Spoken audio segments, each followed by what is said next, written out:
Nous, on est des chrétiens. Moi, personnellement, je suis un chrétien. Chrétien, c'est un à mon aramaraminio sont normal. Et puis, moutou azam moi nanzambe. À comprendre que dans la vie, il y a des hauts et des bas. Et le gars s'appelle la bonne, le gars na yo. Salanyo so elingi motema. Onga kuluna, onga yanke. Lobi obe okobota bana. Un bon artiste azam moutou yo a lobisa ko opinion naba sens nyoso négatif ou positif. Son zamba pêche 6, ndima 6 yuan. Son zamba pêche 3, ndima 3 wana. Son zamba pêche 9, ndima ngana muto na yebi succès. Nazara bien presque na ba vie tout ya musique ya Congo o ba na influence ko lekanga. Je parle bien avec Fali, je parle bien avec Ferry, je parle bien avec Héritier, je parle bien avec Wera. Succès batuba batika ko définir succès et Zara que succès ça non quoi, succès ça récite ya musala o mutasali. Mais bien, les artistes, ça me souvient de l'album, beaucoup. Hein? Attends, comment on va tout éviter? Donc, on a peut-être troisième ou deuxième congolais. Au album, ils ont une playlist, il y a 4, il y a avion. Je me souviens de l'obaka négativement, je me souviens de l'obaka positivement. C'est ça le monde. Bon conseil. Ouais, on a limité que faire rigoler au CP là, à mon avis, on a dénigré Fali pour ne plaire. Dans les métiers qu'il fallait au CP là, à mon avis, on a des faire rigolo là pour nous plaire. Mon réseau qui est dans le conteneur, on a bien regardé ces gaz fabuleux. C'est là. T'as lippé. Allez, une émission à Bibo. C'est comme il a fait. La mukabuke rosali kolota nani yo. O salinda sambla yokolala. O yumbu. O salina bongite. Na boy na kufa na masumu na sangisa na tubela.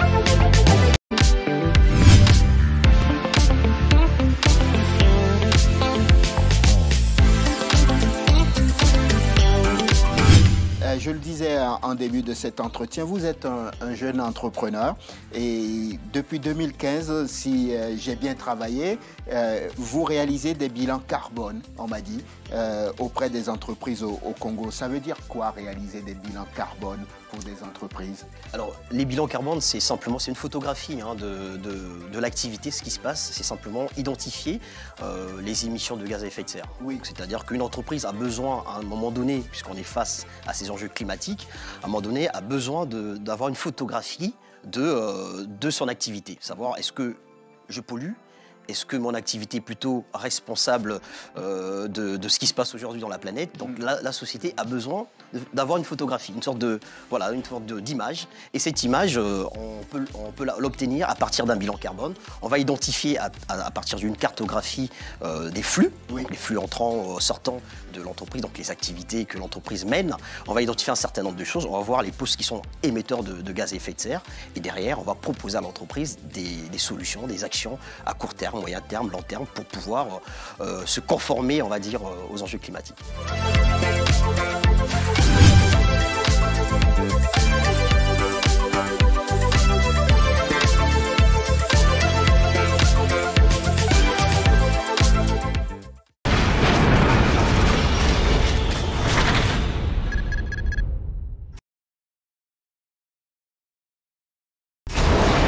Hela, ma. On a ekolo samona voila. Roga missile. Naningina loba. Oyekoya, heya. Soulève ta charge jusqu'au genou, on t'aidera à la mettre sur la tête. Mesdames et messieurs, c'est à travers cette note que nous ouvrons l'émission Impression d'aujourd'hui. Nous sommes très heureux de savoir que vous êtes là pour nous suivre. On vous rappelle que cette émission est produite depuis Kinshasa, la capitale de la République démocratique du Congo, et que vous suivez à partir de chez vous Cactus Télévision, la télé de l'excellence. Mesdames et messieurs, on va commencer l'émission, mais avant tout, laissez-moi vous rappeler l'agenda culturel qui s'annonce depuis le mois de juillet jusqu'au mois de décembre. On va commencer pour dire que le 27 juillet, Il est prévu un grand événement ici à Kinshasa, précisément au stade des Martyrs. Il s'agit du grand concert de notre pasteur frère Mike Kalambay qui va livrer son tout premier concert au stade des Martyrs. Pour la toute première fois, cet artiste, après le succès qu'il a eu à connaître dans la musique, il va affronter ces stades appelés Martyrs pour la toute première fois. Et cette information, mesdames et messieurs, certainement va vous rappeler de pouvoir acheter les billets et prendre part à ces concerts de notre ami pasteur Mike Kalambay. Le mois d'août, ça va commencer avec Festigola, du 3 au 4. D'ailleurs, on va vous rappeler qu'il est prévu la présence de beaucoup d'artistes. Entre autres, mon invité d'aujourd'hui sera également parmi les guests de cet événement Festigola qui va voir le jour pour la toute première fois à partir du 3 au 4 août. Mon invité sera de la partie. On va sauter directement pour les 31. Il s'agit d'un événement au même endroit. Festigola va se passer au stade Tata Raphaël. Le 31 août, il est encore prévu un autre événement. Il s'agit de Gali Garveil. Mesdames et messieurs, c'est un jeune qui se bat, qui se cherche. Il promet, il a beaucoup d'avenir. Nous vous convions de pouvoir prendre part à ces concerts qui certainement va vous faire plaisir. Dans l'entretemps, de l'autre côté de Paris, il s'agit des Fabregas Maestro qui va affronter Casino de Paris, la première salle mythique de l'artiste. Après les temps qu'il a passé dans la musique, après les succès qu'il a connus, il va pour la toute première fois affronter une salle mythique.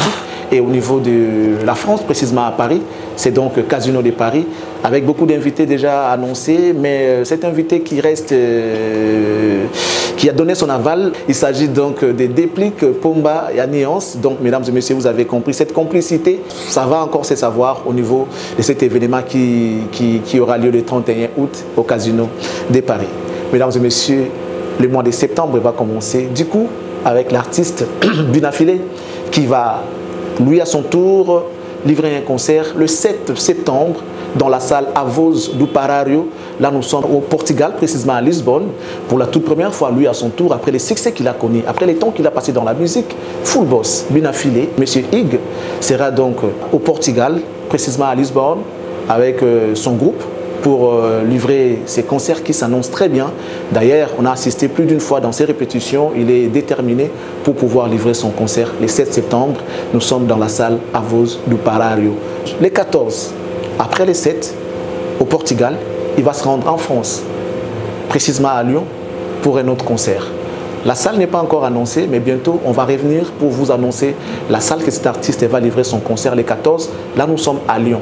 Et pendant que lui sera à Lyon, à Paris, il y a son frère, Gez Mawete, qui va faire La Cigale. Là, nous sommes à Paris. Mesdames et messieurs, ce sont des jeunes. Vous savez, aimer la culture, c'est aussi soutenir ces artistes qui se battent, qui se donnent à fond pour hisser très haut les drapeaux de la République démocratique du Congo. Ce sont des pionniers, ce sont des ambassadeurs que vous et nous devons accompagner, mesdames et messieurs, et cela va faire plaisir à tous ceux-là qui aiment la culture congolaise et plus particulièrement la branche qu'on appelle musique. Le 21, toujours du même mois, septembre, il va livrer son concert. Lui, c'est Cosa Nostra, Héritier Watanabe, qui va faire son concert après la sortie de son album Chemin de la Gloire. Il a eu à présenter cet album ici à Kinshasa. Mais bon, après, il va commencer sa tournée européenne. Il a préféré commencer par la scène musicale. Nous sommes à Paris. Ces concerts aura lieu le 21 septembre 2024. On se réveille les 10, mesdames et messieurs, le 10 novembre. Notre sœur Laure Lembambongo, qui annonce son concert au niveau de la Belgique, précisément dans la salle Madeleine, où il sera devant le peuple des dieux, devant les mélomanes de la bonne musique, parce qu'il s'agit là de la musique. Voilà, la musique reste la musique. Et les textes, ça va se différencier.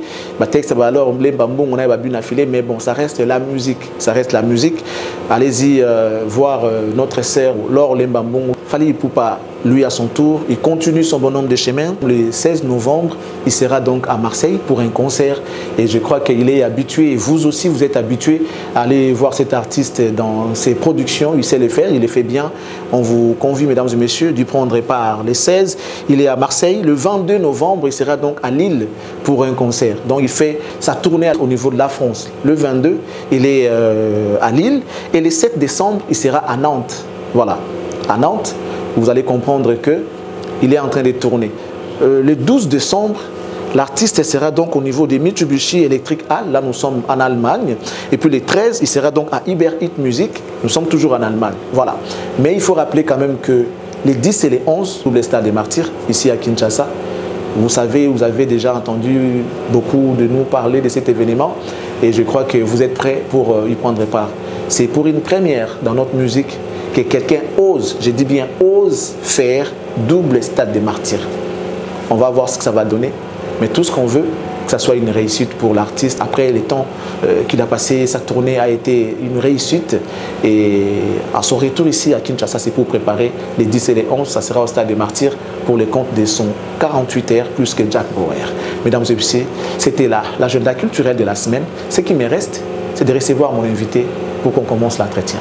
Restez avec nous. À tout de suite. Nalaisa natangisa na bokola kimobali pasie bana nanga isoki basengi bazelaka kaka papa pesa soki nazangi bakondimanga te papa nyokwamaki mawaye ngai mawaye. Voilà, il est là, mon invité, monsieur Hugues Binafilé, qui est déjà ici sur ces plateaux. C'est un plaisir, mesdames, messieurs, pour nous, hein, en tout cas, qui recevons aujourd'hui cet artiste après beaucoup de temps. Il est tout le temps en mouvement. Il est aujourd'hui entre Europe et Kinshasa. Et c'est là pour les raisons de travail. Voilà, plusieurs rendez-vous. Mais bon, aujourd'hui, on a eu ce privilège de l'avoir sur ces plateaux. Et nous sommes très contents. Monsieur Hugues, bonjour et bienvenue. Bonjour, il y a Charlie Prince. Et puis, bonjour, Nabatina Soubaouta Labisso. Nous sommes très contents. Après, déplacement, programme Bélé Rataki. Aujourd'hui, quand même, le temps est disposé pour nous de t'avoir.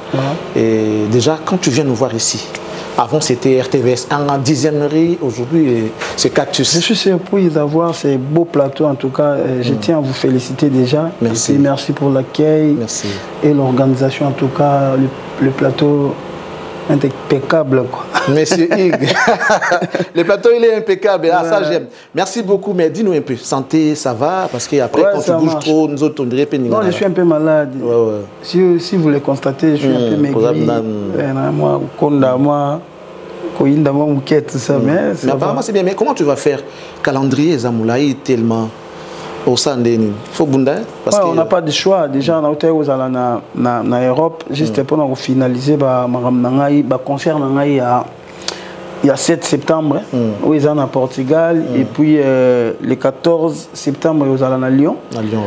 Et on a eu le 13 juin, nous avons obligé à na Angola, précisément na Mbanza Congo, na Angola, na Beti pour na festivité moko ya équipe moko munene ya kati Angola, bazoi coupe na bango ba na besoin na biso, to umela kité tant to ici to zongi to kemba moko Kolwezi. Voilà, to beti na Kolwezi et puis to zongi, to ça na période de vacances, ba concert est belé donc la semaine nyonso, to ça na ba concert 3D. Déjà là, né dans Zaboye. Et le lot, le 25, si je ne me trompe pas. Ouais, 25 déjà. 25. Et nous avons informé déjà sur le 27. Nous avons déjà invité à Pasteur Mike Kalambay au stade des Martyrs. Voilà. Après, on a un concert na Yolo, na Kamina. Na Kamina, terrain Kamina, bana Yolo.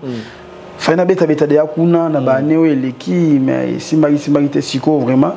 Na bocacité il y a brasserie na biso munene bra Congo so ina roloba n'était so dérangé. Non, il y a pas de problème. Voilà donc batuba belé le 27 samedi après stade des Martyrs, il y a pasteur Mike Kalambay déjà je tiens à couper ça merci n'enga penser n'enga pessinga vraiment invitation.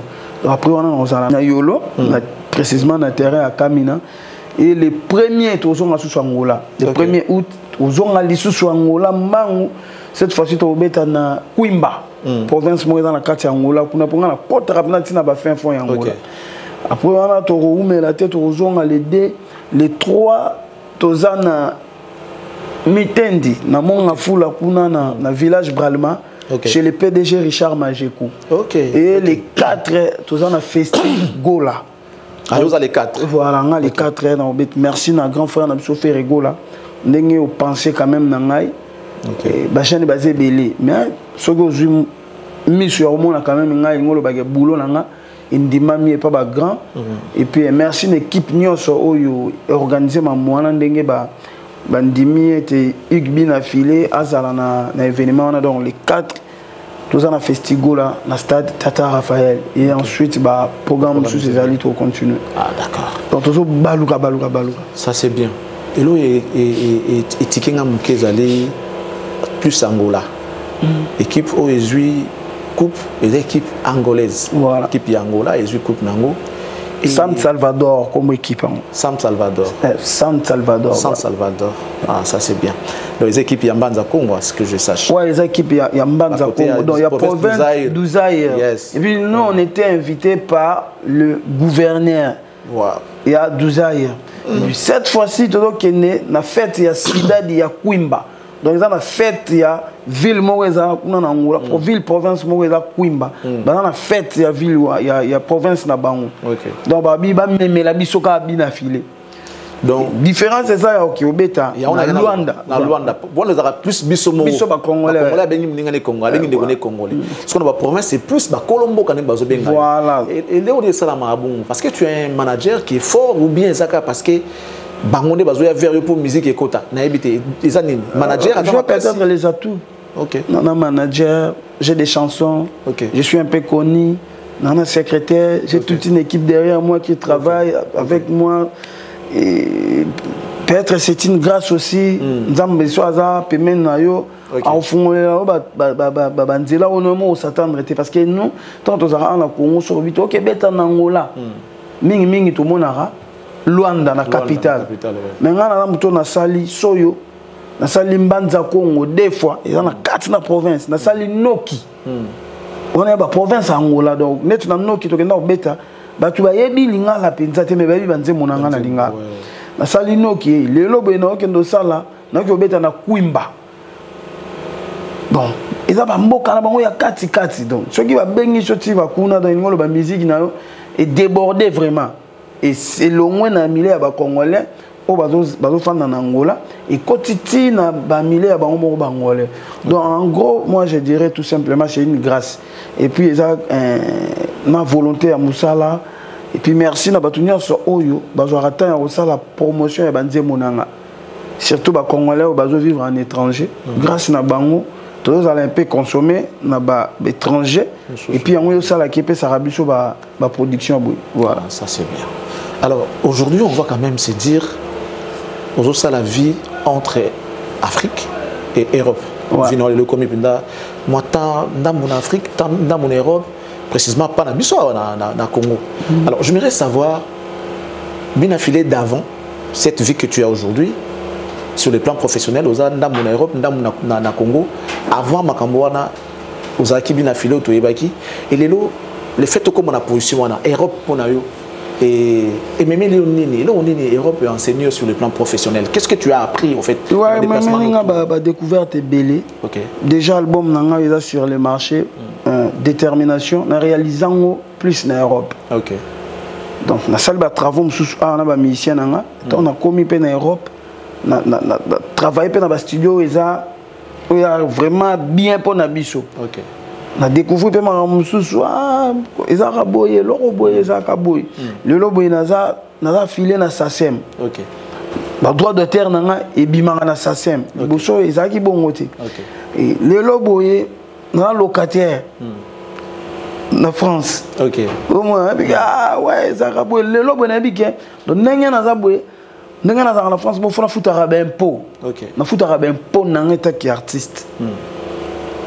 Pour avenir nanga pour après na rolo ba nyonso até ba tumsu ba yo ye bana ba ngombo ba ye ba kité donc na découvrir yango ndenge na fandi boye orchestre nanga eza na mikanda na ya RCSM. OK. Et alors la société vraiment le lobo pour na ya na chofuta ba impôt. OK. Na DGI qui ba impôt pena tout ça dans société ça ba mambo na jupe na Europe na sala na sala rango pona na mesana ko sala yango parce que ya mambo na monika na miki il faut ko futa ba impôt ya l'état tout ça ma bébé en tout cas na sala ba découverte c'est ma bébé na vignon sur en fait vignon sur le to mo ba pe différence ya ma queen na biso kuna na ya kisasa ya kisasa pesa là ouais oui zali Full boss. Voilà. Ah là là. Mais bon, on a ce qu'on a dit, c'est un patron. Hein? Quelqu'un qui gère déjà entreprise, les adorateurs, entreprise. En tant que patron, qu'est-ce que tu as appris? Comment tu vas gérer ton personnel? On va apprendre nini. Et là, on est au Kalobana au Sala. Le logo la patron, le logo salaté. Tout le monde au salaté, le logo sala. Le logo la patron d'un groupe. Ouais, Charles, il y a là qui au moins musicien rose, l'obélo au moins toi sali activement au niveau ça n'est pas chaud. Après na yo tala que mais chaque rôle ba mabé. Au tenir y a rigueur. Mais l'obé mususu sur le bara sous mabé. L'obé mususu sur ça pega mabé. Mais si je suis au lelo pour comprendre été, toi je se comprendre été.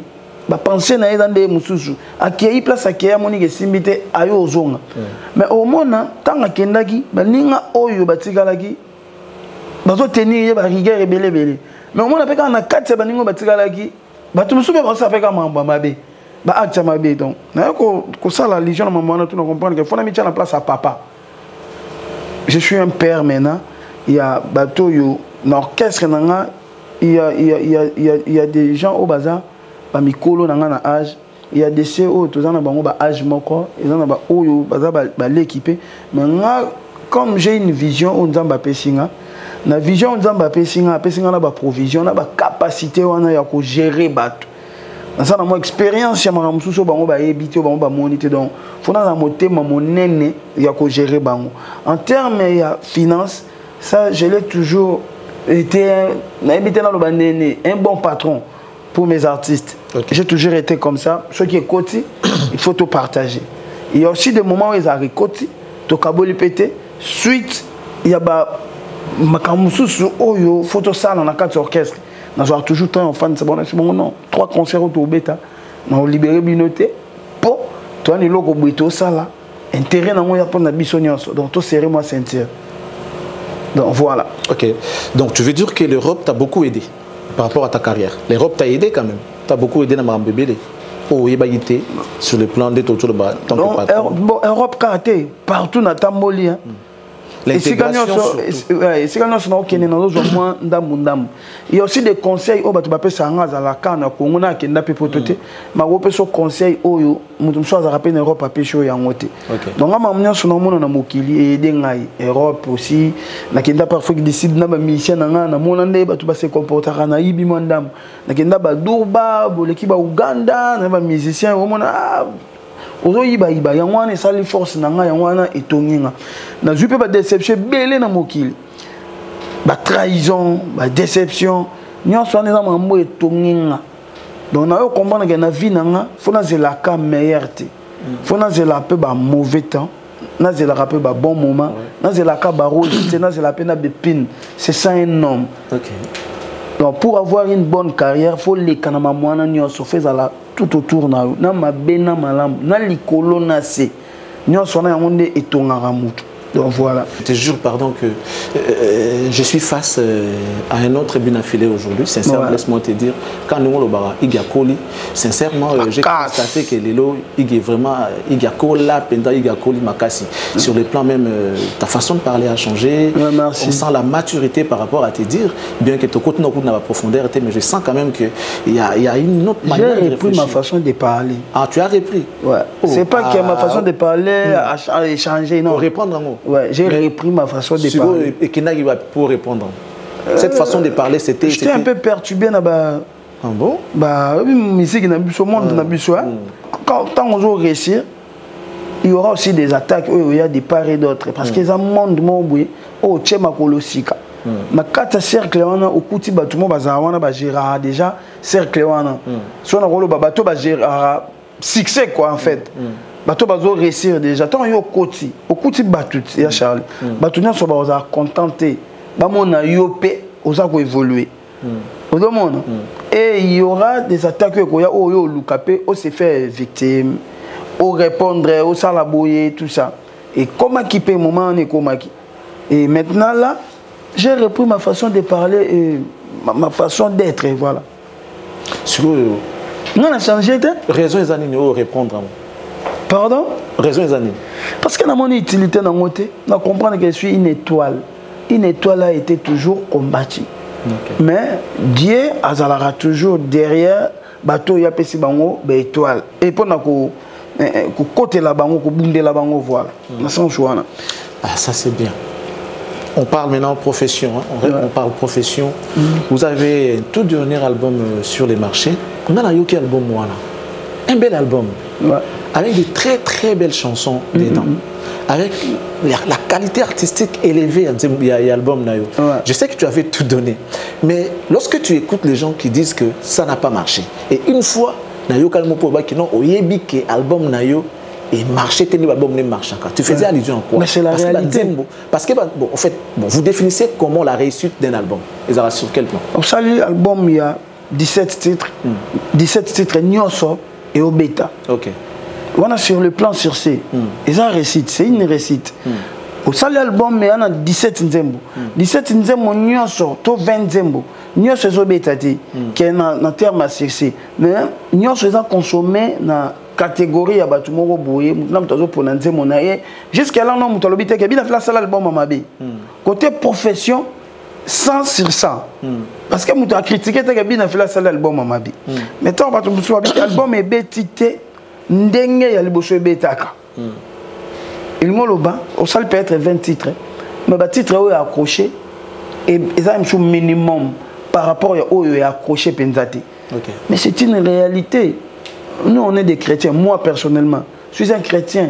Chrétien en Zamoutoyo, à mon ramaramno sont normal. Et puis Mouto Azam, moi en Nzambe, à comprendre que dans la vie il y a des hauts et des bas. Même bas n'attend que bota ba on basa bilongi mokote, basa maye les mokote. OK. Bon ko bota moi na liboso azelongi mabe.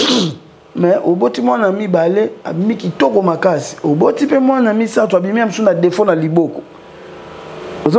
Donc, biso tozasko bato c'est pas négatif. Donc, batu oyo balobi album a bien affilé. Et marché pénaté par rapport à l'album né liboso en termes de succès. Tout le monde qui peut faire des remarques na bango, tout le monde qui peut faire des déclarations na bango. Tout le monde est normal. Les appels na batu mususu. Depuis bien affilé banda carrière. Na album on est se retrouver. Baza.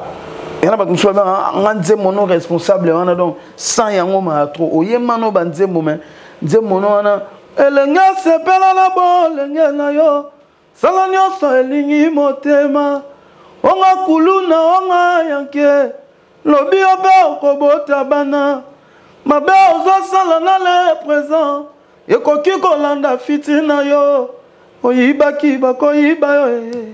Mawaye pour nous meilleure chanson ya bien affilé ya vie na ye ya carrière ne nse bango tu as na album o na chanson na tobeta na kolwezi so ina kenda ko beta na kolwezi ya pona nzembo o na pesi mbote na DG Costa Itango libulo ezanga suka et monsieur le producteur Didi Levis bango ba benga une délégation de 17 personnes donc déjà billet na biso Lubumbashi et le colo ezitikine aller-retour et ça va $710. Maintenant bokine na délégation il y a 17 personnes, ba pesi bino pe caché, ba tibino hôtel a bien na ba condition ya bien. Juste pour une seule chanson oyo. Ba linga la bango banzembo nanga, ba biki un artiste mais ba linga qui please ba okanzembo o en live responsable. Et bimina album o. Lelo na batumso ba pona bango meilleure chanson ya bina fileza réseaux sociaux. Pour oyemi mamoyo ezana na mokili lelo bato mususu meilleure chanson ya carrière a bien affilé za leçon mama lelo na kangi anga bisaka na yabike yo kolela kasi kolela na nute okoyeba no un jour bato mususu meilleure chanson ya carrière a bien affilé za na kanisa kisoko kei na songa zero nzoko zala kino mopayo ya kipolo biokindi amsu ezana kokoka te kotele misakwa. Après, un bon artiste à Mutoyo a l'obisaka opinion n'a pas sens négatif ou positif. Comment on peut cet album? Attaque aussi Matiana Batouba Lobangote. C'est que tu n'existes plus. Tu n'existes pas. Mais est-ce que vous écoutez la foule, la critique, la modèle ou bien vous restez artiste, vous faites le travail tel que vous le savez? Parce que moi, je t'ai dit tout à l'heure, pour moi, cet album est une réussite. Ce sont des chansons d'abord éducatives. so yo ki omona ke mutu na esala ki ava comme Nzembo. Nzembo a une qualité artistique élevée, je l'ai dit. Je suis chroniqueur de musique, je sais de quoi je parle. Alors quand les gens disent que Esimbité on va là succès, c'est-à-dire que Nzembo est la chanson populaire dans le niveau moroboy. Alors que monsieur Toyebi que réalisation album wana eza réussite. Réussite il y a un succès. Ou bien tu restes dans ta conception que l'album est ça mis bien appelé succès. Non, l'album est ça mis bien succès parce que c'est la honte. Il y a Charlie, moi je suis pas dans une réalité oyoya. Limesanga au artiste mususu bazara nango na Congo. Son nzamba pêche 6, ndima 6 yuan. Son nzamba pêche 3, ndima 3 wana, son nzamba pêche 9. Ndima ngana muto na yebi succès na sala succès donc ko c'est la succès likambute eza lokwa muto monga ko c'est la mongo likambute po yebi keza ya ye ngana za wana te na réalité wana te ya bato bazala ke opinion ezo loba to bato bazoloba yo bandi te bongo te non ngana travailler ngana sa musala ba résultat oyo na zui Eza barambo yotanga magi na carrière nanga il faut ezala ouais nyonso ana ezo tonganga depuis que les gens disent cela nazaka bina filé na obeta ba concert j'ai des dates toujours ndenge na la so yena génération nanga au mona na le sel on a tourné vraiment ndenge Michel faut tourner que ça soit na kati ya mboka na biso que ça soit na Kinshasa na ba province ou na autre pays ceux qui n'ont na génération na biso na biso ba tout ça la barumba quoi Yaig monsieur Bina Filé je suis très content et on a ma réflexion na yo surtout en rapport à succès moi je voulais mon bino besoin d'expérience depuis que tu t'es forgé na makambo okutani nango na vie les qui moi pour na sima na yo boy asali nzembo ya kitoko mais et beti te zomona ba pepse que non Esimbité à cause c'est découragé. Bino besoin d'expérience. Nzembo il y a petit nabsolé qui nabiso sorry na benga na TV bongo Didier Mumboshi. Ce sont des chansons qui ont connu des succès, mais Nzembo Moro ce n'est pas éducatif, ce n'est pas des chansons avec des textes à niveau élevé. C'est pour le les succès. Il est qui responsable? Bon, moi je pense que moi un artiste n'a aucun qu'on s'est comparé na DJ Mumboshi déjà na PC ba félicitations Shiga Ali musala kitoko wana ya mambu ya bato ba yo karabiso nde ba rozwa Nzembo oyo ba classe en A Nzembo oyo ba classe en A parce que mutu pa yemba ayemba Nzembo ça l'éducatif ou pas à s'inspirer ajoutant na y inspiration on a bi valeur et inspiration donc on a encore négligé l'inspiration ya mututé mais eux biso to ça la opinion ba chapa ce que to yo kaka classé voilà to ça na sona na pas bato ba yo ka ba na pas yo ka biloko zo édifier voilà sens wana donc succès bato ba tika ko définir succès et ça te succès ça non quoi succès ça réussite ya musala o mutasali Moutou a classe a joué diplôme et a succès. Moutou a classe a joué Moussala et a succès pour naï. Il faut asa la carte na banque pour être la succès. Il faut asa la carte na gouvernement. Très bien. A rose à la tâche gérant. Net ya chaîne na biso Cactus TV boy. Pour naï a succès. Parce qu'à travailler qui peut arriver place au commun. Tout à fait. Donc voilà, négalement biso to ça la rapper musique boy. Tant on ça musique il est là boy. On fout ba billet avion na ke Europe na quel studio marcadé et ça maman on a salaté auparavant na quel lobo Lenny Bidens faut foutre un bon on a faut mixer l'album faut ça l'arrangement album Lenny Bidens voilà vous travaillez penaï ouais album n'a la travail penaï OK donc en termes professionnels n'engagé à travailler n'a pas dépenser auto engager un album n'a pas résultat oh album et ça biso côté profession. Et ça déjà succès. On a pas exemple aujourd'hui mon album Détermination et Zobetana n'importe une société de compagnie aviation tout ça. Il y a Ethiopian. Donc ce continent avion Ethiopian. J'ai vu ça moi-même. Au mon album Bina, il y a Bina filé Détermination. Donc on a peut-être troisième ou deuxième congolais. Au album naé et ça na playlist il y a 4 il y a avion. Pendant là, il y a succès fou. Parce que ça étape moi on a franchir. Mais tant qu'on comme na poto, to qui ne m'a pas. Le lobo ya bien affilé album wana. Et ça distribué par Sony Music. Album voilà. Détermination. Détermination, oui, Sony Music. Ok. Sony Music me besoin. Sony Music pour jouer album na yo. Donc à l'année na niveau artistique. Vous présentez yeto yemuka yo luka. Non, bah ya ki vers ngai. Ok. Tant bah ye vers yo. Et puis bah ya bah yebi bah critère nino ba sala ke ba jouer. Ba artiste. Tant bah ye bah yo ki album. Batali niveau, batali qualité à son, batali thématique. Sony Music eza ni na mukete, industrie musicale ya mukete. Na mboka na biso na mona ba grand frère le roi Ferrego là. À Rakuna. Donc na mona maestro Fabregas pe azala Rakuna un moment. Et produisa ba artiste ya minene. Donc pour ba jouer bon pour na ngeza déjà succès. Ya musala na salaki. Ceux qui sont ya mabe, ceux qui direction artistique ya mabe, ceux qui qualité ya mabe, Sony Music a joué album na yote. OK. Pour pas jouer bon ba mono wa déjà professionnel. Ba o etikali siko ke ya ko beta na baba tout bina fila za radio na kati ba. Lelo to komi pe na ba. O ka warrior ya DJ. O ka golo ya DJ. O ka biter il y a DJ, parfois nous n'avons pas biter. Ok. Au yoga Intel, il y a DJ. Au yoga Spiritas, il y a DJ. Ça aussi c'est un aspect important. Oui. Oui. La musique c'est là où il y a qui fanatisme na bango en fait. Voilà. Aligné na ko beta hérité té. Pour y a za DJ mais azana orchestre né o ya linga. Aligné na ko beta falite. Pour y avoir un orchestre né au Alingara, l'ina est obéta ferrité. Pour y avoir un orchestre né au Yalingara, Maza DJ. Donc on est là bas débat moi ya deux balles, ya balabala, ya kotika pe mutu na mutu aloba o alingi, asala o alingi. Yora nisi bin mutu le roi bin afila ko bimisa album, la playlist, ya ba bar, ba boîte nyon sur na villa qui chasse zalate. Izali, mais ande mutu so ali ko beta te. Ali ko beta intelité. Pour y avoir DJ ya orchestre Intel, toi fanatique ya orchestre Intel.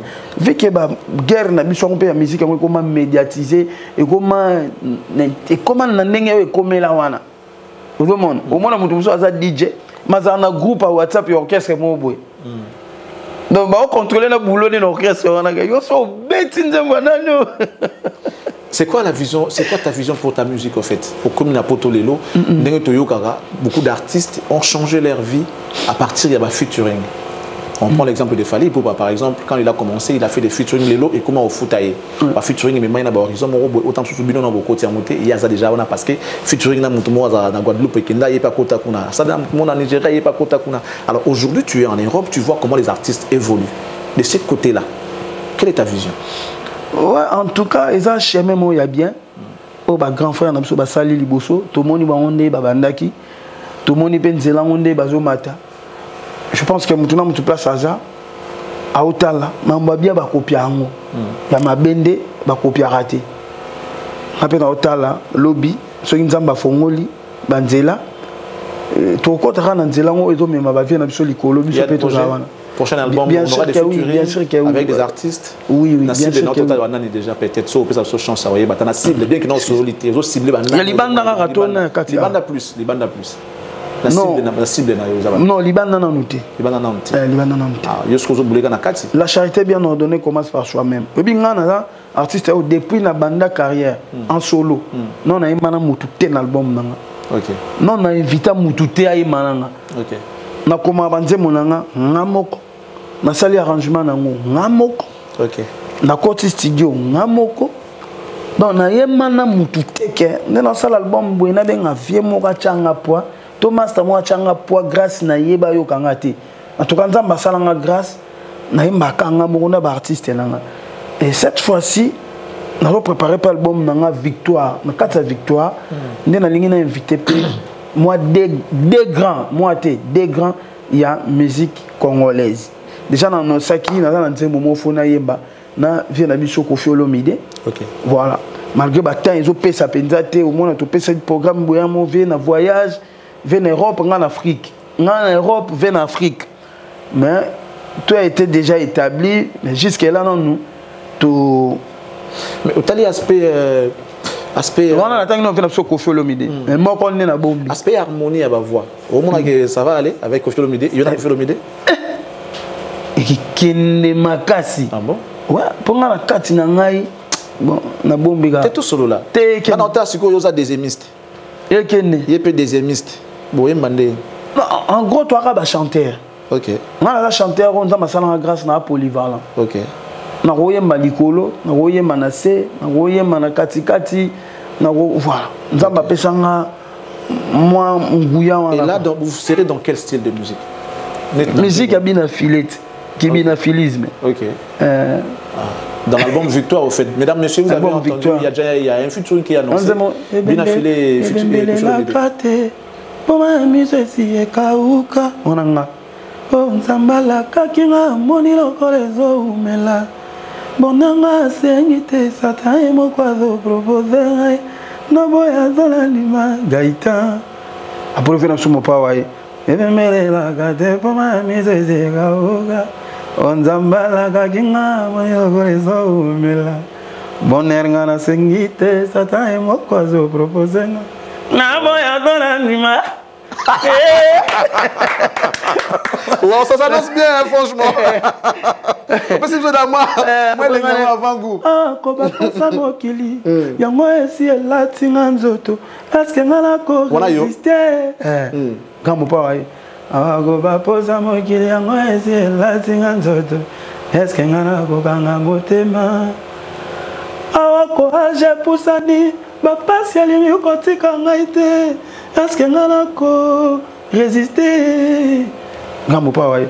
Ngai ko likunze ya famille mama na baleki batale la gangai. Est-ce que ngala ko kanga motema? Oh. Tina ko manse voilà, tina ko manse mon okali. On a image na ye. Na mona koto ngana oyemba bu. Koto via oyemba bu. Est-ce que je na tindela via habiter vraiment ngamo on pour partir nga quoi.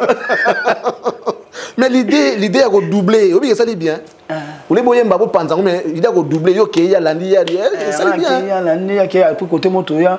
Sangani siko to beti siko dio. Oh. So kili weza lakini wana dimina de banyo. On avait verso ya ce qu'on a dit. Kili weza lakini wana dimina de tanyo. Mais dans mon chat. Mais la musique biso koli na ngoti. Tokoli na musique ya chacho, musique ya wenge, musique ya Pierre Bakuba, ya Victoria Election, ya Viva la musique, ya na musique tokoli na ngoti. OK. Yango wana te. Yango. Et voilà. Et puis l'autre yo ba ki sa sous musique va faire rigole, musique va fali poupa. Donc musique a héritier atana be na musique biso tokoli na ngoti. Victoria Mobulo. Parce qu'on a quand même que non détermination simité sur faut ba yo ka victoire. Non, ko simba ou pas. Donc moi je travaille pas dans les Kanda. On travaille au Kanda, il faut ça comme ça là. C'est mon boulot. Je souffre pas le baka négativement, je souffre pas le baka positivement. C'est ça le monde. Nos artistes étaient, oui, il y a Charlie. Oui, il y a un artiste qui me souffre l'album beaucoup. Hein? Ata comment on va tout éviter. Babé tata liso na ngwata ke album mango esimbite yo kanite ba bata comment non. Au monde a pas au bandi pe sommaire pe émission. Au bandi tanga pe album be magi mais album susu até. Autant yangote. Mais dans l'aspect moral important. Il y a un aspect moral important dans la musique na biso. Et donc artiste faut pas lobela ko. Vous travaillez aussi côté où ça la que vous on dit mi samdolo na makasi. Ça aussi ça compte. C'est wana ngate. Non, ça ne comprends ce que je veux dire. Non, ça ka promotion. Il y a banze mon. Si tu veux bien trop côté wana. Ça défend dim ça na makasi. Ngate ngande mi ça. Batu bandi mi ça batu na makasi bali. Obi ke ngai. Nazara bien presque na ba vie tout ya musique ya Congo au ban influence ko lekanga. OK. Je parle bien avec Fali, je parle bien avec Ferry, je parle bien avec Héritier, je parle bien avec Wera, je parle bien avec Kofi, je parle bien avec Papa Chéri, je parle bien avec Inosbi, Gez Mawete, Gali Garvel. Baza ba artiste ya Mickey était ya mboka na. Mais parle ba presque parce que tangi bango surtout il faut ba presque. Presque, na ba presque. Ce que soit artiste na nyonso. Au monde nga depuis na banda ko bimisa album nanga to banze monanga. Na senga artiste mote vidéo.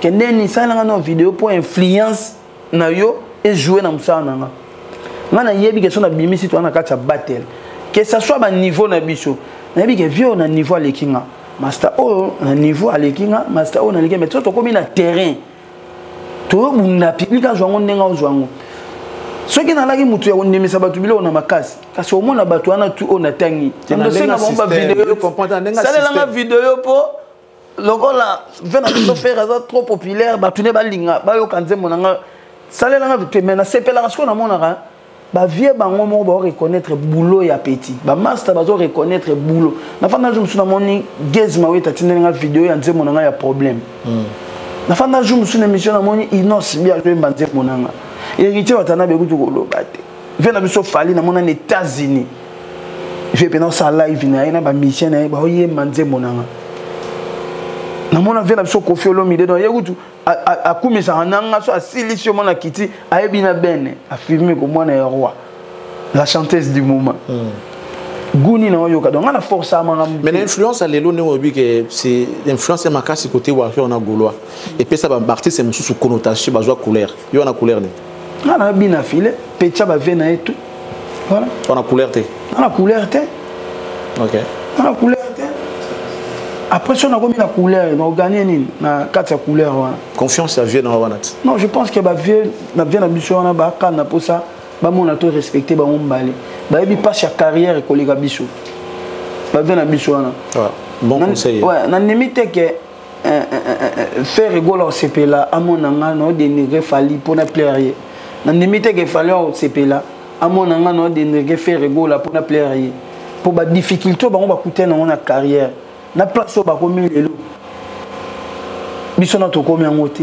ba difficulté msupe na to kutani na ngote bien on te pour CPL ça ba bon bato baza pemé na ba lobi la partie samsu mabe est-ce que ba pique ça ba on te pourquoi so les mandenge yo lobi on a que on limité na toutes les questions je reste sur toi et on a lobi na nengo lobi que on limité que so lobi mabe artiste moko au CPL to salango na tous les siko ceux qui sont à leur côté ce sont des artistes ceux qui ba CPL raté pourquoi ça se passe aujourd'hui ça c'est comme une monnaie courante dans cette nation toi tu as une carrière musicale et à Sida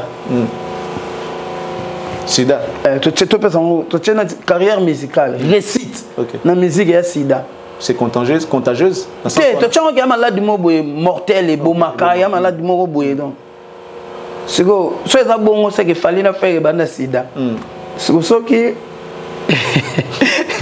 au finga faire ana Sida c'est indirectement finga faire fallait faire ana Sida il faut il y a un film à faire pour un Sida. Soit si c'est une soit c'est ça un film à faire. Donc voilà, on va aller dans place moko. Parce que bateau yo pena na nenga mabete ba même ma génération na biso. Donc faut respecter ba on mi balé. Et puis ba vie on a ba maele, ba pe ba amikete, ba pe ba sage. Ba bi peke, ba tumsu ba ya rapeme na biso, ko finge la biso ba tumsu ça pour na intérêt na bango. Ba yebi na bango. Les lopes ont changé, les lopes ont boé comme ils ont fait pire faire été. Mais pas yo canadien n'a fallu. À se faire pire petit ferré. Ok. Aluka pour amour boé. Aluka équilibre. Pas ba gaulois. Moi faut tout le monde vérité. Mutu mususupe ana ne pire falité. Le col la canne be compréhension na faire. Toi am chose na makamna mo bo abini fona se coller na fali pour na joie poids pour biso tout ba to beta musique il est lot to ngoli ba vena so ba Koffi Olomide ba wera ba jibe tout ça biso to beta musique il est lot to bi ke ba to bana ba popularité ko lega biso tout ka faire na fali parce que au monde ba tout sous ba ça ni en faible pe na musique toi ça faible après la popularité belé ta linga s'accrocher na l'un de ses vieux pour essa la épée populaire. OK. Parce qu'on a na katika tuana. Na ba golo ba linganga. Na ba warrior ba linganga. Na ba golo ba linganga te. Na pe na ba warrior ba linganga te. OK. Tal le loboye. On a fait na fali to so la ki to kwa ko sakana. So la comment les quoi répondre nga. Et empêcher te na beta na festival, il y avait na so faire rigola. OK. Voilà. Donc si on comprend bien, et ça, ce qui est position, mais traiter comme tel. Parce qu'il y a de ces artistes-là, ceux qui ont un festival, donc il y a place n'est pas fallu les sauter. L'artiste c'est Moussou Toyebi. Ceux qui déjà ont un fallu, tu ne peux même pas oser aller jouer.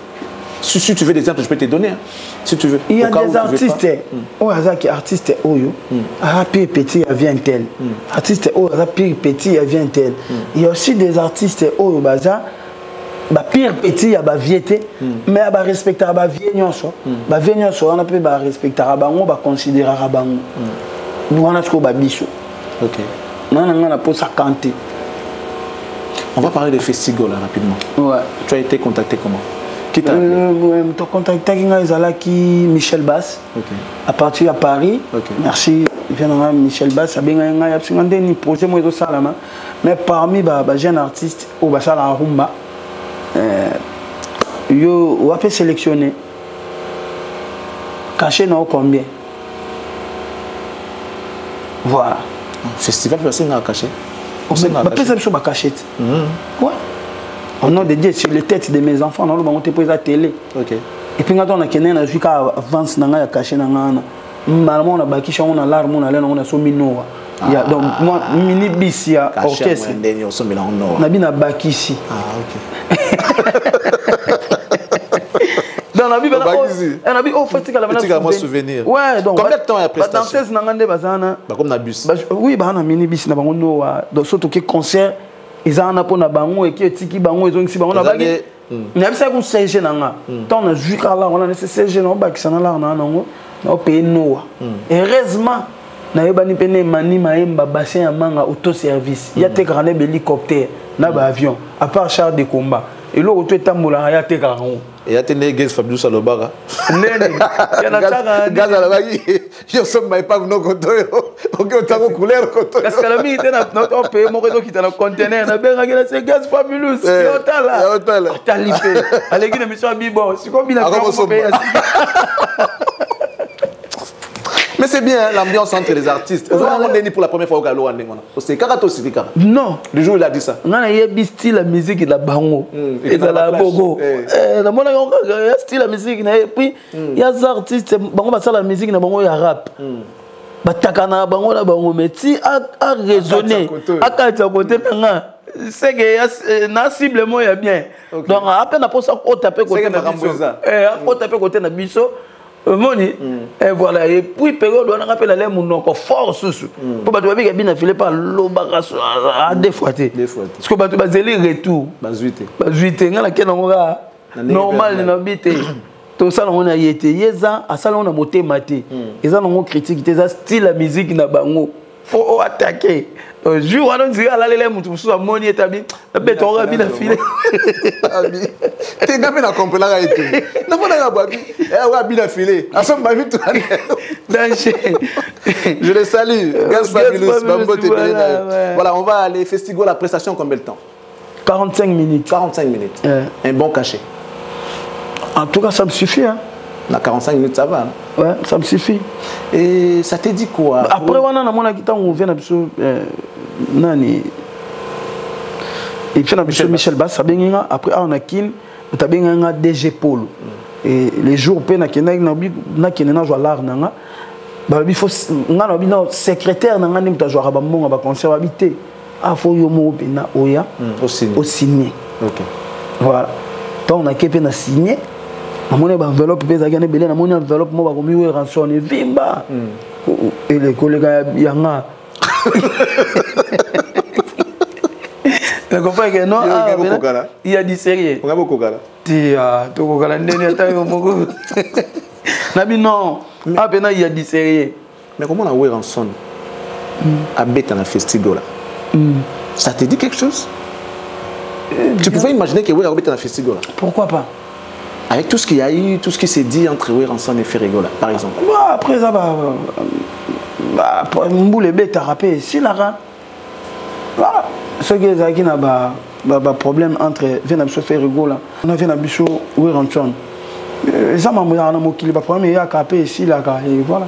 Bamboulou et bêta pas dans ici là, et aussi la pété, Bamboulou et bêta dans cana, Bamboulou et bêta quand il faut aussi la paix. Côté non, on peut aussi la tête. En tout cas, on a bien. Je suis très à l'aise. Tu es bambou là où est bêta kati. Non, bien vraiment. Ce qui est problème mes alliés aussi la paix, le problème super où ils non, on a ça la peine effort. On a libéré le problème tous les amis dans mon thème là. Kaka na bateau tu es dans la musique même na foyer nanga, même na ba collègue nanga, même na ba master nanga, même na bandego nanga, même na couple nanga. Restons dans la musique. Restons dans la musique. Non, dans la musique. Non, il y a musique qui a été. Il y a un musicien. S'il vous plaît, mon vieux. Il y a un mouton Zambasala. Imagine, il faut se faire ça. Il y a un bon côté musique, mais côté musique, il y a un bon petit. Et puis, combien de bateaux balinga banze monanga mais ba comportement nga mususu bande ko trouver un peu bizarre. Je suis un garçon très très intelligent mais suite il y a comme la réaction na biso mususu ya musique il y a des gens bande ko classer neti un bodé neti jomo bozoba il réfléchit pas parce que yo ça la maman boyo musique na biso senga boyo tche mais banze mona yo bato batala ka ba yo kango ezo construire image ezo bala na te ezo te ya bato ezo bima deux personnes différentes omoni donc on a ça là qui effort na se libérer na ba problème no so na la nango ya Charles ça là ngelo mo dérangeant na libérer on a tiki on pa nzambe Rachel Cheba aloba na ngelo mo dérangeant na libérer on a tiki on e pa nzambe parce que ngape na mutu amasu mais na lobi teke si on a libéré Maramo, il y a Charlie, il y a passé. Il y a Charlie, il y a maman, il y a Longo, il y a Kanana, il y a Fanana, mais ça, c'est chercher une chose et son contraire, apparemment. Pour se libérer, en réalité, il faut que vous ayez un problème, vous devez parler. Si vous avez réellement que vous avez un problème, il faut que tu te libères de la situation.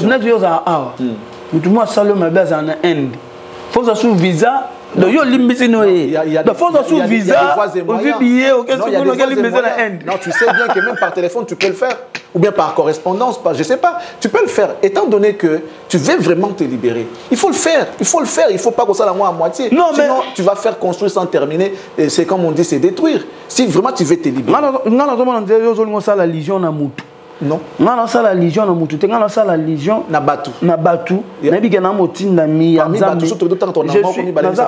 na za mutu oyo na motema na mabenanga na bolamu nanga nzamba linganga place na lelo ya grâce à nzambe nazo mona nde batu musu alali ala mukita kufi jour liwe yaka ilobate ouais ça c'est vrai. C'est vrai. Nous sommes bateau baleki biso na ba mbongo na ba succès ba okufa ba otikango. Na mona no mission moté na Congo ba kundi na ba trophée. Musalo to sala ya Charline na bina ko bima okipe bina fela koma ishete adai. On le souhaite pas déjà. To souhaiter te na péché exemple parce que nous tous on est mortels. Tout à fait.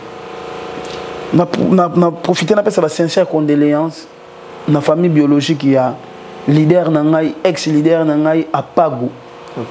Vient dans la qui sensu tant on a bandi bandu les sika na ba quartier auto ko tika biso netolo ba rara fande pe ndabwe 13h alobika na kota na ndagu na pema ko ke libela yango ah bon donc na ninga na se libérer na lingi na lobité ba tu ba libérer nga na se libérer na mambo nyoso on a mona ke likambo yo na ko se maîtriser devant yango te na se maîtriser ba réaction na ngai boy e beti sa bato belé mabaku na bandaku bato batala nga na ba télévision na ba téléphone na bango ba réaction na ngai beti sa bango mabaku na kominze mutu mo zo beti sa bato mabaku na se libérer na mamwana nyoso et puis depuis na se libérer na tikala pena pepele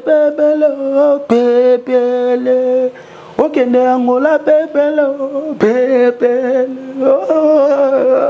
Non, moi, il y a une forme de blocage quelque part. Hein? C'était une sorte de blocage, Makambouana. Non, mais il y avait aussi des fanatiques. Oh, bah, non, il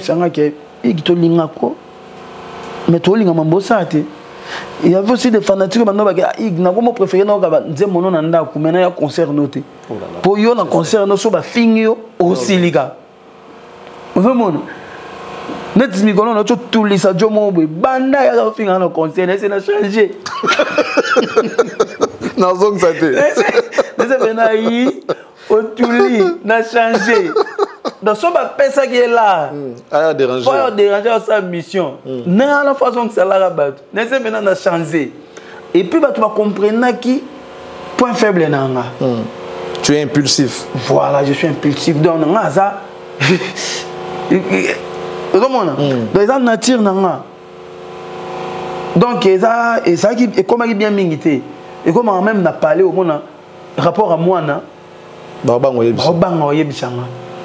moi na sali kamba boy je peux pas dire que il y a l'ingabana makasi mais so PC rapport à moi donc beaucoup même appelle ngambino tu peux ça quel rapport donc ça vraiment ndenge ça basalanga mais na mona ko ngeza ndenge ya malamu te kozala onga na ali na sambeli nzambe et lelo nzambe a restaurer nga na komi pena motema munene ata na moni na nga natali na ngai so natali ka mutafinga nga to mutalukeli nga likam natali ka na 2011 na zara nani na zara na ngi logo te ba finga nga pe lelo boy mais faut ba finga nga na zana nga bina filo je t'ai suivi dans une émission ozo finga mame ana ba parler na ye ana ba carne ana ba nzemo na ye amena vina ye kitoko ana famille ana bana.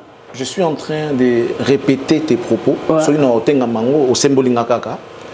Genre, tu voulais, toi, faire la paix avec Fabregas à propos de Yann Choleka qui tu as même demandé que tu n'as plus de problème et tout. Je ne sais pas ce qu'il y a, on est dans le bango bien. Pour nous, et qu'aujourd'hui, tu n'as plus besoin de problème. Tu veux vraiment que vous soyez bien à Fabregas. Tu pouvais aussi aller dans l'une de ces répétitions, tout comme ça, invitation, ils allaient au KDP, tout ça et tout. C'est ça les propos? Je n'ai pas dit ça. Nabaki na lingi susu polémique te na artiste nyonso ya Congo na lingi lisusu munokona nga eloba mabete pour na respect ya bato batala kabiso baza ba mélomane ya la bonne musique on a choqué ki bango na ba dire nanga moi j'avais des couacs avec beaucoup de personnes et ça kana bato moi comme balete il y avait un moment nga na vena nga pe miel ya lagi attirer. Et à un moment où vient un vibratoire à tirer. Vient en Céléo. Toutes années, tout solo l'année à Paris, on a commis Paris, c'est venant dans le salon après ma du côté de Bakata Abisso petit la lali. Donc, tu vas jouer à Légion, non. Moi, je suis un homme avec un grand H. Tu ne recules jamais, quoi. Genre, tu ne recules jamais. On a changé. Sunganga benane na chanze boina chanze na bien. Non, ngana répéter ka propos. Oya bisiko esengonongo ya nini? Mututu azotala nga boye. Ayebi que ce garçon n'est pas un lâche, n'est pas un faible. Mais alingi na sala devoir oyo biso ba fan to lingi. OK. Mutu ba yebi que soit le bien pelani. Na bato ba ko tirer nga lelo. Pour na ju posture na nga ya oza calme. Ba yebi na ko tu to tirer boy. Soit le bien tirer ma bé. Mais na zanne na temps na te susu. Pour public na nga lingi ngote. Pour ba te bele ba profiter na nga na yango. Soit to tirer, il était mal ko tirer makasi. Ba tu ba mona ba réaction na yi. Et ça la que ba tu ba comme ko classer na niveau à côté en rapport avec les succès, les gens ont dit que Babiloko effectivement il y a ça qui ils ont place par rapport à l'album. Au lieu de faire la promo de l'album, tu étais plus dans des clashs, dans des histoires. Oui, combien de messieurs chrétiens en propos bah ça là peut ba succès après succès PC nango à ça n'est pas polémique. Et puis combien de messieurs peut na mboko aswa na até ba na pas na ça là peut succès. Et puis combien de missions dans Moko ba kosa ko za bana malamu ba kantsaka pe ba succès ba ça la paix succès ngote surtout la génération na biso au moment où ça fort ko sana ke na respect anga tsango succès ba ça la ngo pété ngabi na file soit disant impoli yabi sanga na génération nanga moi na nini ya respect ana ba nzembo ebele ko lekanga eza koni.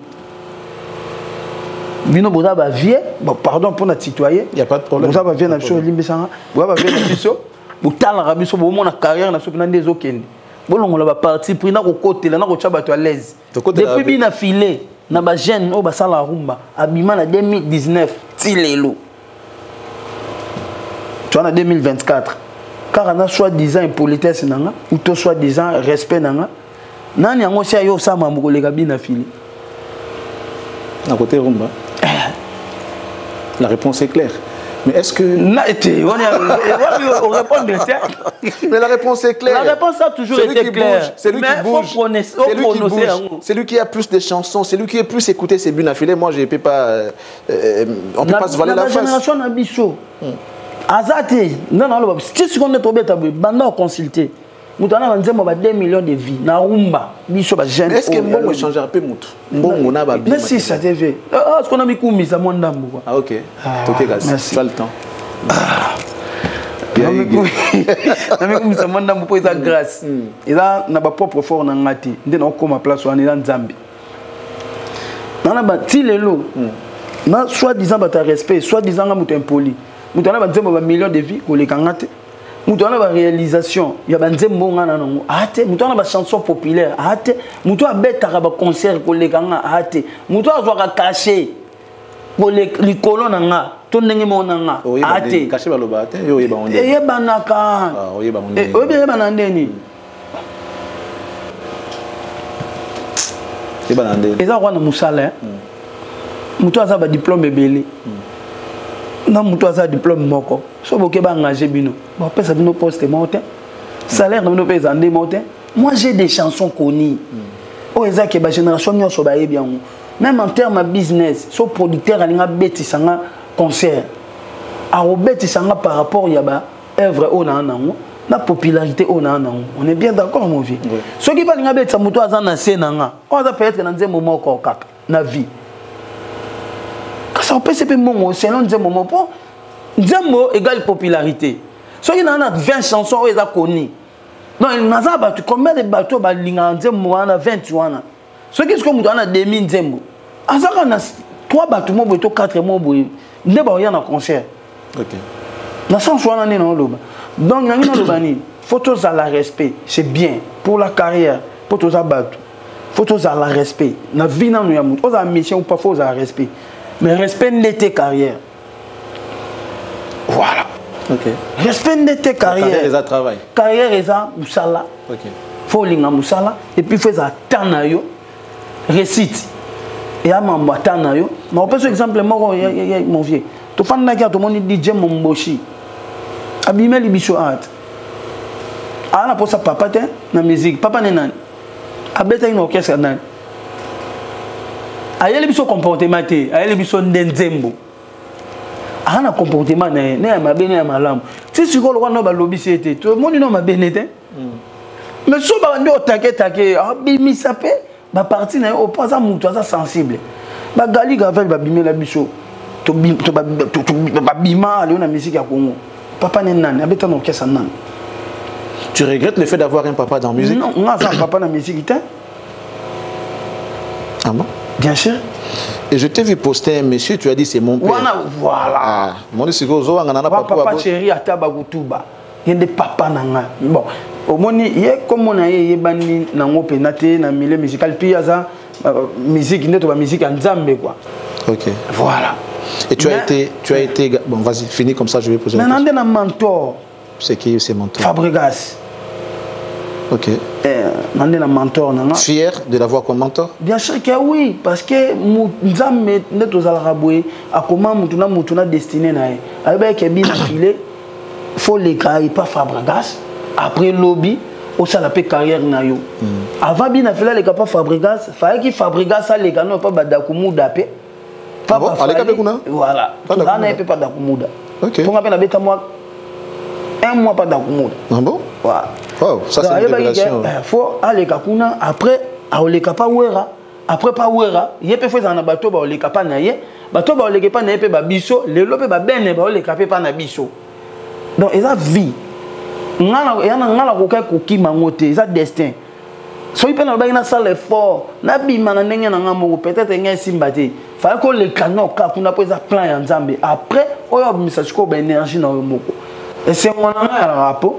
Na leka place na leka nazaka inapercité na tika ba print et puis on a commis place na ngamo na yo sa sous fort koleka lisusu place on a là qui c'est ça un homme. Un homme c'est aussi reconnaître bien sûr que là où tu viens. Mais oui, respecter d'où tu viens. Bien sûr. Et puis bénir là où tu es sorti. Bénir là où tu es sorti, ça aussi. Oh, bien sûr que oui. Alors, est-ce que Mbongo va changer Mbongo, position à vie, changera pas Moutou? Mais il changera. Est-ce qu'il va changer Moutou en bien ou en mal? Les lots yo par exemple, parce que yo d'avant na yo à l'élo, il y a quand même une différence. Aujourd'hui, tu palpes du doigt à la réalisation. Bon, le lot format semblable, on peut pas se voir la face. Les lots yo, bah caché dans avant. Donc là, vous faites ça que moi, et là, il Kotara. Oui. Merci. Je ça. Bien affilé avant, mon voiture d'ailleurs belé, mais bah gamme té. Avant. Avant, la voiture est d'ailleurs belle.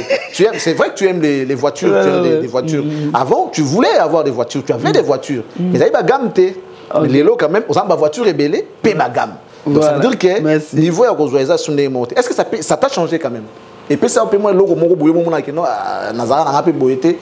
Tant sous, il y a un homme de comme ça, n'a boité. T'es parti à Isaac, qui est moto, à Isaac, il y a Charles. Isaac, il y a normal, il y a naturel.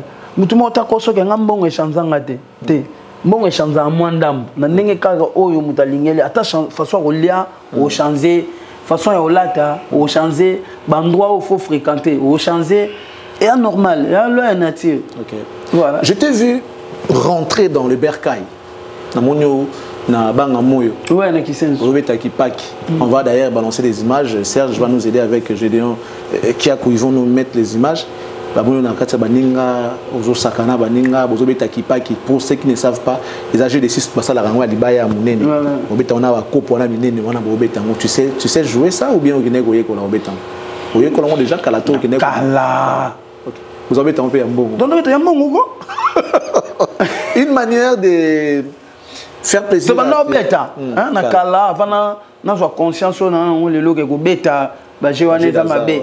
Mais on a conscience à l'état le lobana conscience na comment autant appelé mibeko à l'état non parce qu'on béton il y a loisir normal que na ngaka na sakane. Pourquoi revenir aux enseignements? Parce que dans ma belle na et puis parmi les distractions na linga gé wana trop na linga pe secteur na trop. Mais apparemment balingo pe mingi na secteur. Qui sensu? Ouais voilà. En tout cas na za fierté ya commune na linga ngo bongo na ça en sorte que nous avons participé à la commune de Bissou. Et puis, la commune de certes, que c'est un mobimbaté dans le Babalinganga. Nous avons appris que c'est un Babalinganga, il pétait, nous ne sommes pas Linga comme fanatique à musique. Voilà. Mais ce qui est important, ça ne peut pas changer. On a vu des images passées, Librator était éprouvé, il a perdu l'un de ses collaborateurs. Tout le monde a assisté. Au Sénégal, il y a été assisté. À l'époque, il y avait encore des petites piques entre Binomi Balé. Mais il y a pas de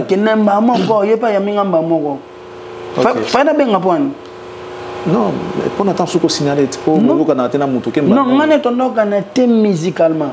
Ah bon? Rien que ça. Période où je passais à la télé, je me suis dit, je suis et là qui juste musicalement. Ah, la succès, musique nebeta, tout ça et tout. C'est ce que tu disais à l'époque. Qu'est-ce qu'il y a pas dans le bal? Tu as musique n'est pas. Musique à quoi Simba. Au moins, il y a tout ce qui a touché père nanga, mère nanga, moi nanga, famille nanga, tout aller quand la banzela mo aluka. Abebi ça pena vie on est trop tapé à ta mabili. Tout ce qu'on a comme na kunate. Ou bien on bien tu as canne musique. Et tant tu as canne musique na mon grand frère nanga Ibrator a eu problème à bon écho tellement et dominé. Na kemba moko sans ko banga sans ko na mona ngende na kebwe ba trikenga rien. Na ya nanga ina et puis on a bon et pas mon nga pe ya minga mbamo parce que ça que lomo tu as pas potaka musicalement et comme arrêter pas mon mususu kende pas mususu ba komisa ngo pe na ke neti bina filo donc neti pas ku fakakaza soutenir na mukini pour biso to à l'aise yebna fa dae de yebna donc tout le temps mutu ma fa na chez elle a biso to ba sous-vêtement na e to salem na kolo ah la musique ezala biso to asko bato ba sala biso ma bongo na vie après dans les maisons na mwana tepo na ba ke force le qui force nzambe ati et puis bato ba sala ba mwana lelo place ba la ba mona ga garçon azali mutu combat traité et puis na repesa bango force tenir na télé na lobara ba mabemo bo ba to ba comme ça na en coulisses ba to ba bien monter po tozo na chuna ba histoire mususu te comme ma belé comme net tozo kwa kize ba na na comprendre la nguya we leki ya nzambe ezate parce que ba kabal nya so isalama na carrière na ngala komo na ngala ba position tout nzamba longi sanenga donc inutile ya chango na.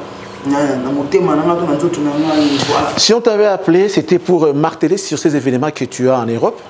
Tu as des concerts qui sont déjà annoncés. Le 7 na Portugal, na Lisbonne précisément, na salle Avos do Parario. Ça c'est le 7, le 7 septembre. Na Portugal. Et les 14 aux Alabongo na Lyon.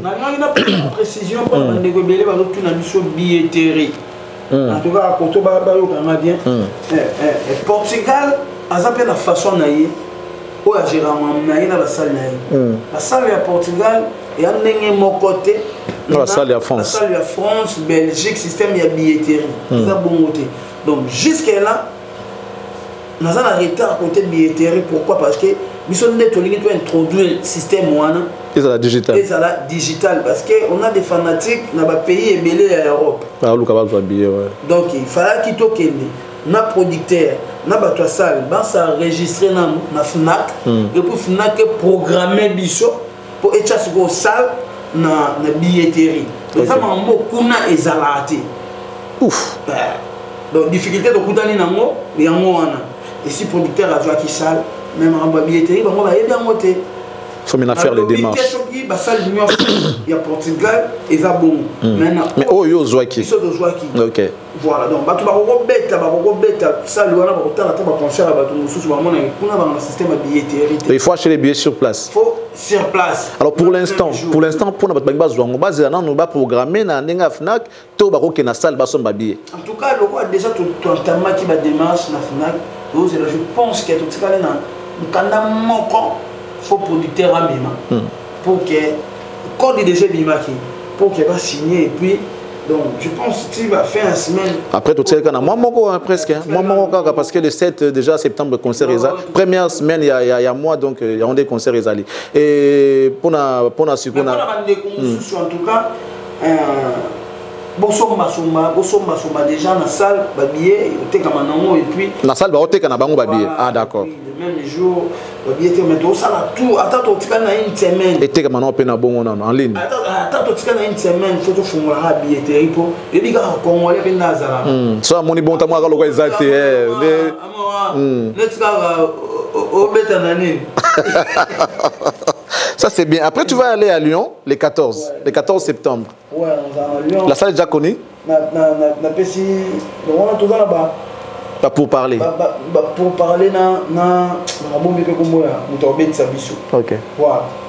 Mettre au communicant to lingaki batu baza na moda na mutu. Lyon est déjà le 14, ce qui est sûr. Le 14 mais une fois to beti concert il y a Portugal. Des annoncé. Mais tu sais qu'il y a une semaine, il faut faire attention. Tu sais qu'il y a une semaine. Parce que les 7 dans les 14, et car il y a une semaine. Les 14, tu as un Lyon. Le temps tu communiques Portugal, le temps tu vas communiquer sur Portugal, tu communiques ça là, il y a pour ça, la stratégie on peut permettre que il y a France, parce qu'on va habiller pour Portugal. Ah d'accord. Là donc on va rappeler aux gens que Ruma groupe Mobimba Yayo qui n'a pas remporté.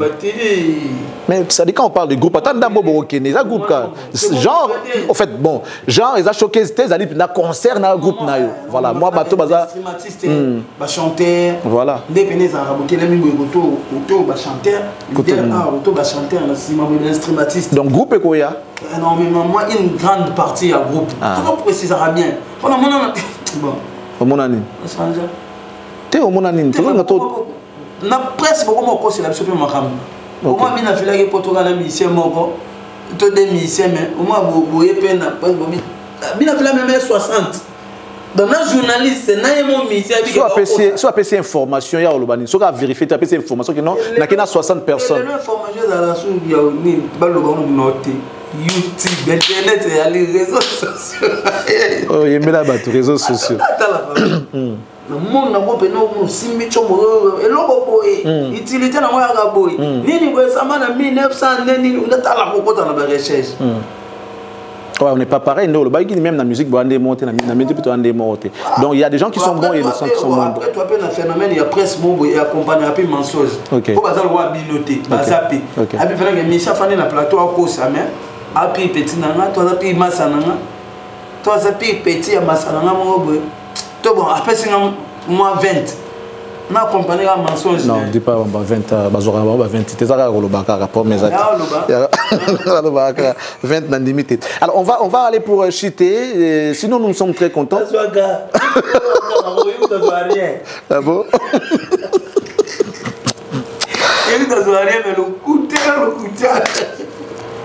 On a changé.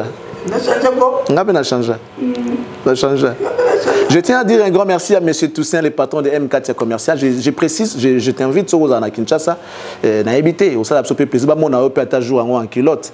Tout ça, notamment marche de santé, ça va bien. Les 2 août, aux Anakin. Les 2 août, tu vois, on a un quoi en Angola, au Zonga. On a les 1er août en Angola. Les 2 en Zonga. Pour les 4. Les 3 ans, on a concert dans le village Bralma. On a fou là. Ok. Chez le PDG Richard Majeko, ok. Et puis les 4, non. En tout cas, non, on ne peut pas. Tu dois te reposer. Il y a Charlie. Musique est dans ah, nangonga, na oso poki. On le bani. Ko ça il y a une thèse. Surtout bête le lobo so ba bête ba concert. Ba bête ba concert pour na banzembo pour na ah. Pour muto ko ça peine poli mais ça samna na TV ga respect. Pour ba tuba ligne. Mais on était me sel nzembo no succès. Il est mandé bien non. Il m'a banzembo na ba contenu, ba na mikie ba papa mikolo ba linga on va comprendre nini oyemba. Donc on peut par exemple on a encourager qu'il y ait une politesse parce que quand on a une musique éducative on a par exemple moko Yoruba DJ Arafat on dit moko na mon bando bien poli brigand na les gars qui na succès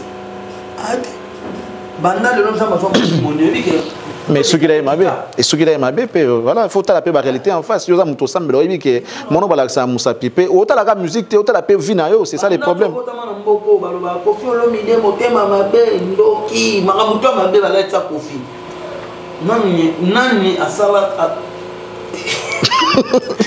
Mais ma charge na comment on a sougat nana salani nana salani na bana on a remplacé Kofi Kasi nandeni tena on a Kofi na place Kofi alani il y a bomi Kofi pour y a un comportement mon besoin le contraire na Kofi selon compréhension na yo ça dit Kofi l'équipe a tout na Congo quoi tena bina ngola Kofi na bité Kofi l'équipe a tout mais na ngola Kofi ko maele mabe ko maele mena mabe na kati to fana na mboko tout le monde a tout ça il n'ose bien poli mais il n'ose bien la place où soit comme la musique à Congo to fana na mboko yo batu baloba héritier Watanabe teti orgueilleux impoli mahambutu mais héritier Watanabe a héritier pour na banzembo tout ça pour nous justifier mais on va pas nous poser impoli c'est ça tu veux justifier qu'il y a politesse na yo na kotanga ba comme ba en tout cas naza na ba acte o na sala o pena batu ba mona que Joe a impoli et na ko wanga na te ba acte bongo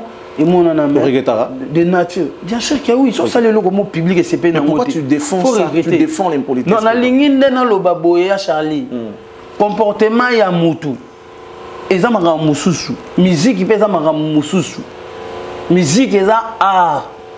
Au gros banoya banda tongoti butu. Ephraim est intelligent j'espère. Ephraim il est intelligent. Pardon ya Charles. Au gros banoya fani. Ngana respect, ngana moi malam, ngana lo barate, ngana tosa yaya, ngana tosa papa, ngana tosa bazelo na nzembo. Ato bando sa bon son nzembo malonge ya ti. Ko kandidature au place à mutu na nzembo. Mais pourquoi on se défend? Ephraim est intelligent, non? Très intelligent. Ouais. Ce qui a commis le net impoli, indiscipliné dans le yo c'est comme il est intelligent, on a un caractère c'est ce que tu veux nous dire. Non. Donc Ephraim est impoli bien qu'il est intelligent. Pourquoi c'est intelligent, c'est impoli, impolitesse n'a respecté.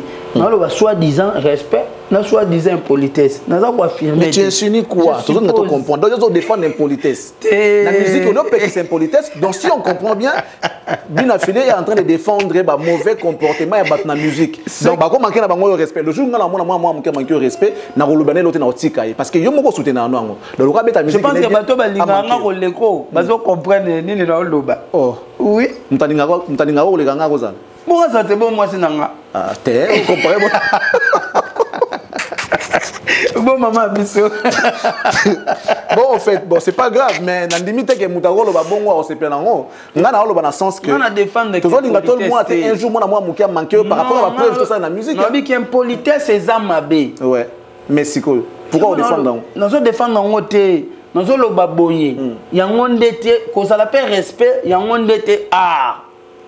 Pour ça na batu mususu. Bon mona bango pe respect. Pendant nos sali succès te. Na succès pe na salité moi ba déranger pe et ça te na clôture sur bien mais toujours bon mon respect lelo parce que bi pe na ta voiture te na carrière na ye ou ko déranger mutu OK ou ko déranger ba jaloux na ye to ba sepelara évolution na été na sali pa ta chanson mo te ou eza populaire ou ko tin na mutu a déranger ye ozolanda mon vieux voilà na sali pe loko mo ya malonga te. Donc tu penses que les gens t'en veulent parce que les autres positions bien sûr que oui. Ah bon? La vie, ceux qui ont évolué, il y aura bateau yo, bakoluka bakwa isayo, bakoluka descendre, ba sepela na élévation na yote. Au moins quand nous cholo ba yo sepela, o bien on est sengo.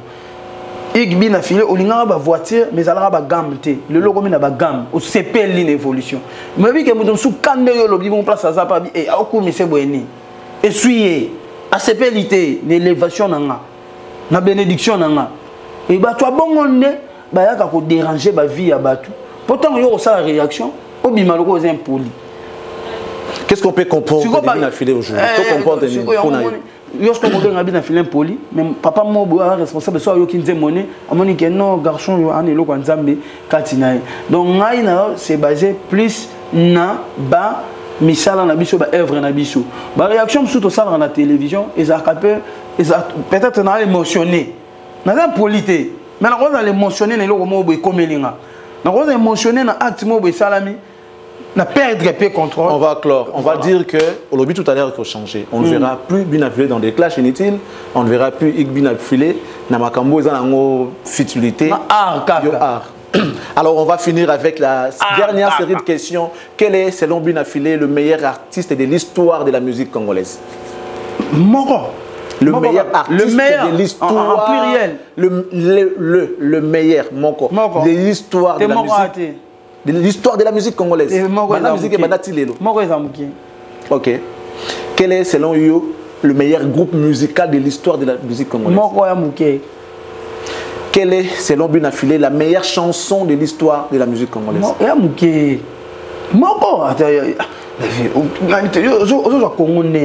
Tu sais, grand Calais.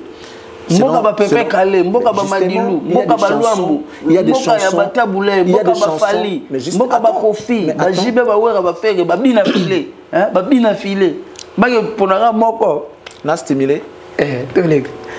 Netilelo par exemple, quelle est la meilleure chanson de l'histoire de la carrière de Binafilé? Voilà. Tu vas te référer de cette chanson qui est comme une référence pour toi. La chanson qui t'a fait découverte. Tu vas te référer. Oh. Pourquoi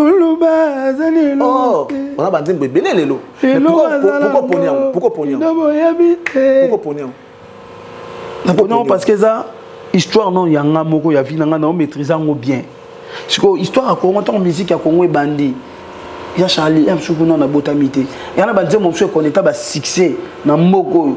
Sous papa, biso na maman biso no balinga ni côté. Histoire. Non, ya maman na lobby car parce que réponse comme ça. On appelle ce exemple dans Momo boy tam so rozo idée, on appelle ces exemples mon lobby que ça yango. Si tu prends la chanson par exemple Indépendance cha cha tozouye. Cette chanson qui est consommée dans plus de 14 pays d'Afrique lors de leur indépendance. C'est la chanson qui a été écrite ici au Congo par exemple. C'est la meilleure chanson histoire à musique à Congo qui nous a vendu na mboka msuba comment on ça la ngo pour na bango indépendant. Par exemple ça.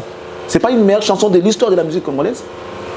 Dans ce sens-là. Et la meilleure chanson, il y a l'histoire, il y a une indépendance. T'es sorcier. Ils allaient venir quand on a moins indépendance. Et il y a une meilleure chanson. C'est pas possible. Tu n'as pas la invité. Tu n'as pas la invité. Ah non, non, non, non. Je n'ai jamais entendu de pareil. On a plus de 14 pays. Et comment on a l'indépendance dans le pays? Il y a l'indépendance. Donc en réalité, on n'a pas de réponse. Cette série de questions a manqué de réponse par rapport à Binafile. Meilleur artiste de l'histoire de la musique congolaise pour Nayo, Azate. Bazali même, yo zo banatanga moko. Yango ne maman nino tanga moko, teza lokwa toujours finga Congo. Po batanga bana moko. Meilleur groupe musical de l'histoire de la musique. Meilleur chanson de l'histoire de la musique. Bon, il fallait par rapport à Elengi, par rapport à nous, on est dans mais yom to comment on te fait ça. Yo Sylvain ngonga nzambe za kobeta. Ngonga nzambe za kobeta oyumbu. Mwana ya okito. La mukabukero zali kolota nani yo. O salinda sambla yo kolala. Oyumbu. Ozali na bongite. Na boy na kufa na masumu na sangisa na tubela niongo na defala mokili na kofuta sela mokili na boy bana na ngabani okwa mara mabenga na sala to kominda kokabona boy totala na miso to zangi nde maloba kasi to tondi na souvenir to lalita butu mobimba kanisa kisekanda nazalaki na kamwa espoir vatonga etana Kasina komona décision échangée te okoya koyeba si ma vérité nga sina nyokwami ibrato reale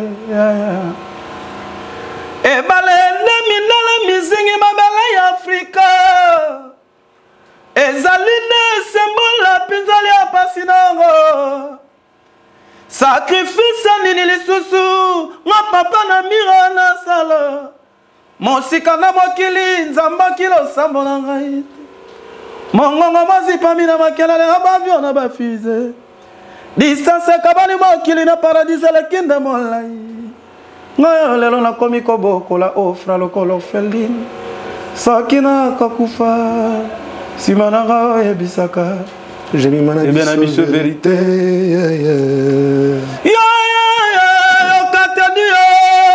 Zambezako Beta Mandale boinda ko pepa Zambe Mo pepe mo jalite oh mama Na libala oyo Rachel Echebawani Yo na kere artificielle Okabinga la misère Christian Omo Okabinga la pasi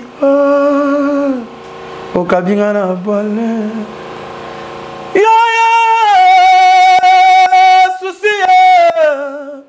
Souci mama, souci oh mama, okoti kala mikolo ebele oh mama, na motema na ngai, tokabwani kasi to inanite oh, to mesana koti ya fololo mibale, na moto ya mbeto makedika na ngai, buzi mibale kopela oh mama bana, lelo sundoli ngai oh mama. Maman, ya Charlie, Prince, Alléluia. Voilà.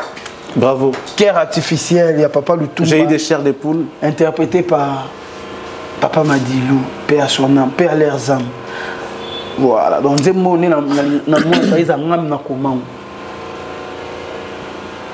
je tiens à dédier cette très belle chanson à travers la voix de Hugues Binafile à Monsieur JFK. Jean-Flavien Kaniki, depuis Pointe-Noire. À Madame MM, la classe et la beauté, les sourires permanents, la carte qui gagne AC Milan. Sans oublier l'apôtre David, en Australie. Ma bonne de toujours pour Nabiso. Nous allons poursuivre. Sur 5, tu as 1 par rapport aux questions. Ah bon? Sur 5, vous en avez 1. Ma question, vous avez 5. Ah ouais, il y a série à questions. Donc je sais que les gens vont comprendre, mais c'est vrai. en fait, son abstinence aussi, c'est fondé. Toro en vouloir y être. Selon lui, il donne tellement de la valeur dans l'artiste à Congo, tellement de la valeur dans le de peur que va comprendre dans le c'est aussi une manière de répondre. C'est une manière sage de répondre. Bravo aussi. Mais par rapport à l'exercice, sur les 5 questions, pour répondre les gars en amour, et on ne peut pas t'en vouloir. Nous allons projeter un tout dernier message, si pas Bateau Batalio qui voudront peut-être te remercier ou encore saluer dans cette émission, tu peux le faire avant de boucler. En tout cas, je dirais un grand merci, surtout à producteur Nangaï, Papi Matalatala, Matos. Ok. Et voilà, donc il y a Atlantico, il y a Liboso Nabeta, parce que moi je fais des fois Atlantico en Angola. Et la première production c'était Papi Matalatala, et puis la deuxième c'était Paolo Tudilou, le sénateur.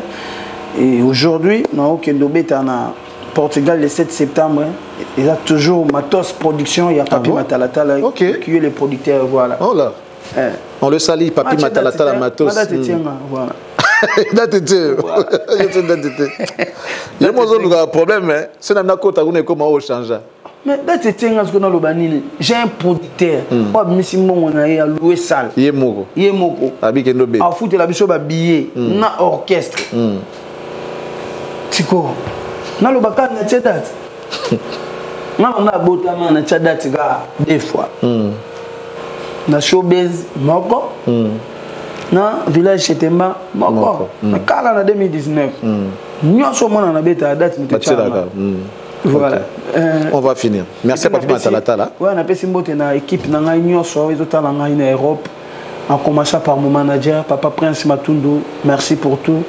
Et puis Tonton Baba Chitena du titre, Yacha Dodo Makandandouye, Komakite, merci pour tout. Et Sapo de Palaisie de Paris, chef de ville, Sapo de Palaisie, merci pour notre mosquée. On a un frère Nanga. Donc chaque semaine mosquée, chaque semaine mosquée. Jusqu'à là à Paris. Bon, Alexander Makouina na Potonani. On a payé à qui? Ah, ok. On a payé à qui ça, ils allaient payer à Poto Pesali. Et puis, on a payé Bambo Tebele na Myrlène Michouri, moi, na Nokolandu Michouri. On a payé Bambo Tebele, puis on a payé félicitations à Versace. Il y a Charlie Prince, on est à Versace et tout ça. On a fait Yannick WhatsApp de Paris, porte-parole parisien, et puis Marco Mopanzisango, porte-parole canadien. Agenda Canada, porte-parole Nangaï, voilà. Et puis, na Belgique, na Moni, ya Landré Tchamoun de Lenzamba Kanluka, Ena Kitata, Izine, Baza tellement ébélé, Batounia Soubatali Bisso, na Kin Awa, Arnaud Ambilong, selon mon cœur, Yamaï, Ayabaleki.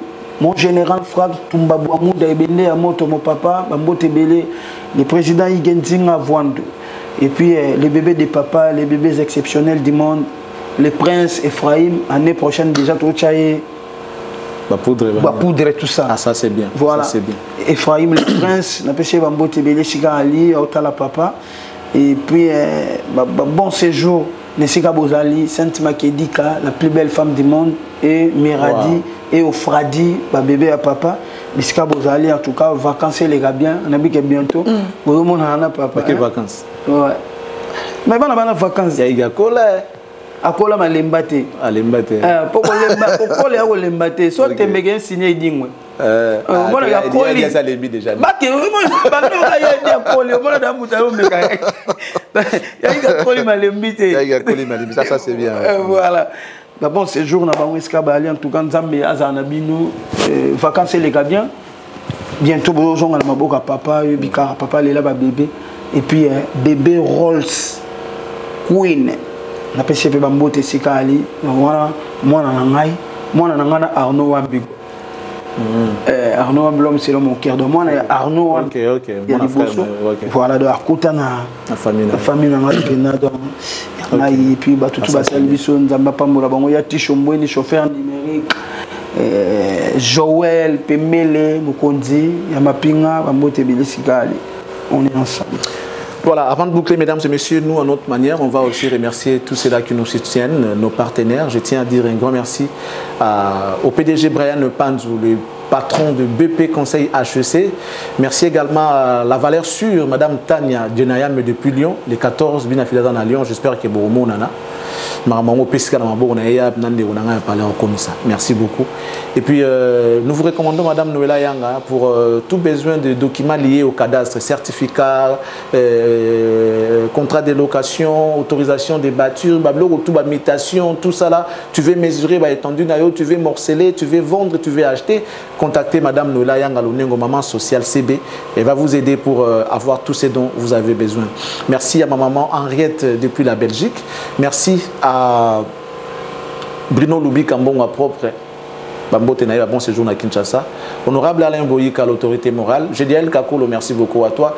Merci également au restaurant Yolo Ezo et à Maréchal Les Souves et Sana Dallas, Topesi Bambo Tebele. Mon ami et frère Amigo Londe depuis le Canada, je te salue. Joël Yaïswa. Oh, Joël Yaïswa d'Angola. Americano. Voilà. Déjà États-Unis. Ah, Joël Yaïswa. Si. Joël Yaïswa, Papa Confort, les gars Moto. Merci beaucoup à toi. Merci à Christelle Blanchot, Coca-Cola, Sandra Malone de la Lumière de Paris. Merci également à M. Nick Kuba, Moufinikou à Kinshasa désormais. Moufinikou à Kinshasa. Un grand merci à l'ensemble de l'équipe de Cactus. Si vous avez aimé, dites merci à ces gens qui étaient derrière l'air caméra, qui étaient là au four et au moulin pour produire cette belle émission. Il est pratiquement 23h, l'heure à laquelle nous produisons cette émission ici à Kinshasa. Si vous avez entendu de bruit, excusez-nous parce que Snell Moussala m'a bien à Kinshasa. Moussala m'a bien penza à Kinshasa Snell dans le moyen. Tout ça dans un groupe RE. On dérange même les voisins, mais on n'a pas de choix. C'est des groupes électrogènes qui crient comme ça. Donc merci beaucoup à vous. Merci à Gédéon Kiakou. Merci à Serge. Merci à Jimmy Kolecha. Merci à Nondi Premier. On vous dit au revoir. Si Jésus n'arrive pas aujourd'hui, on va se retrouver dans nos prochaines émissions. Restez bien chez vous. Quel est le meilleur courant de la RDC selon vous? Groupe électrogène. Groupe électrogène, le meilleur courant de la RDC, c'est les groupes électrogènes, c'est les panneaux solaires. Non, c'est le souffle de vie. Souffle de vie. Ouais. Ah, il y a un courant bien. C'est le souffle de vie. On va tout l'allier ça là. Ah, et ça là. Il y a un gars collé. Voilà, est-ce qu'on peut dire au revoir? On va se retrouver prochainement. Que Dieu vous bénisse et qu'il bénisse la RDC. Merci.